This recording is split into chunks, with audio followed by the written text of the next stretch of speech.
नमस्कार दोस्तों, कैसे हैं आप सब। माइथोलॉजी एंड ब्लॉगिंग चैनल में आपका स्वागत है। अब मैं आज आपको कार्तिक मास की 8वें दिन की कहानी सुनाने जा रही हूँ।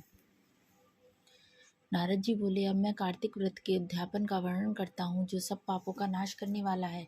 व्रत का पालन करने वाला मनुष्य कार्तिक शुक्ला चतुर्दशी को व्रत की पूर्ति और भगवान विष्णु की प्रीति के लिए उद्यापन करे।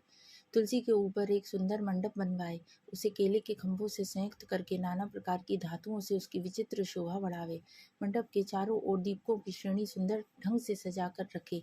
उस मंडप में सुंदर बंदरवानों से सुशोभित 4 दरवाजे बनवाए और उन्हें फूलों से तथा चमड़ से सुसज्जित करे। द्वारों पर पृथक पृथक मिट्टी के द्वारपाल बनाकर उसकी पूजा करे। उनके नाम इस प्रकार हैं: जय, विजय, चंड, प्रचंड, नंद, सुनंद, कुमुद और कुमुदाक्ष। उन्हें चारों दरवाजों पर 2-2 के क्रम से स्थापित कर भक्तिपूर्वक पूजन करे।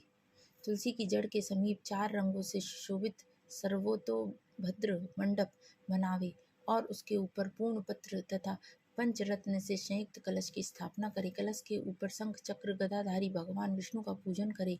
भक्ति पूर्वक उस तिथि में उपवास करे तथा रात्रि में गीत, वाद्य, कीर्तन आदि मंगलमय आयोजनों के साथ जागरण करे। जो भगवान विष्णु के लिए जागरण करते समय भक्ति पूर्वक भगवत संबंधी पदों का ज्ञान करते हैं, वे सैकड़ों जन्मों की पाप राशि से मुक्त हो जाते हैं। जो मनुष्य भगवान के निमित्त जागरण करके रात्रि भर भगवान का कीर्तन करते हैं, उनको असंख्य गोदान का फल मिलता है। जो मनुष्य भगवान की मूर्ति के सामने नृत्य गान करते हैं, उनके अनेक जन्मों के एकत्रित पाप नष्ट हो जाते हैं। जो भगवान के सम्मुख बैठकर कीर्तन करते हैं और बंसी आदि बजाकर भगवत भक्तों को प्रसन्न करते हैं तथा भक्ति से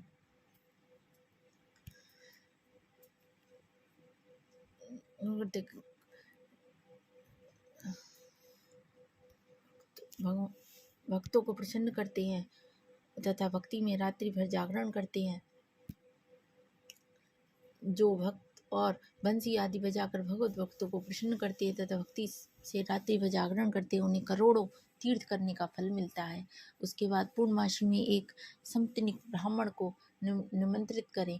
प्रातःकाल स्नान और देव पूजन करके वेदी पर अग्नि की स्थापना करें और भगवान की प्रीति के लिए तिल और खीर की आहुति दें। होम की शेष विधि पूरी करके भक्ति पूर्वक ब्राह्मणों का पूजन करें और उन्हें यथाशक्ति दक्षिणा दें। फिर उनसे इस प्रकार क्षमा प्रार्थना करें कि आप सब लोगों की अनुकंपा से मुझ पर भगवान सदा प्रसन्न रहें। इस व्रत को करने से मेरे 7 जन्मों के किए हुए पाप नष्ट हो जाएं और मेरी संतान चिरंजीवी हो। इस पूजा के द्वारा मेरी सभी मनोकामनाएं पूरी हों।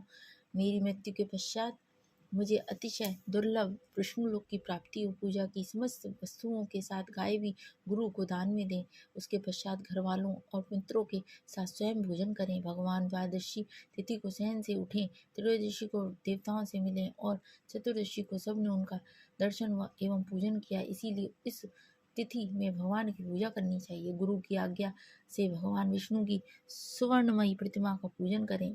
इस पूर्णिमा को पुष्कर तीर्थ की यात्रा श्रेष्ठ मानी गई है। कार्तिक माह में इस विधि का पालन करना चाहिए। जो इस प्रकार कार्तिक के व्रत का पालन करते हैं, वे धन्य और पूजनीय हैं। उन्हें उत्तम फल की प्राप्ति होती है। जो भगवान विष्णु की भक्ति में तत्पर हों, कार्तिक में व्रत का पालन करते हैं, उनके शरीर में स्थित सभी पाप तत्काल नष्ट हो जाते हैं। जो श्रद्धापूर्वक कार्तिक में के उद्यापन का महात्म्य सुनता या सुनाता है, वह भगवान विष्णु का सायुज्य प्राप्त करता है।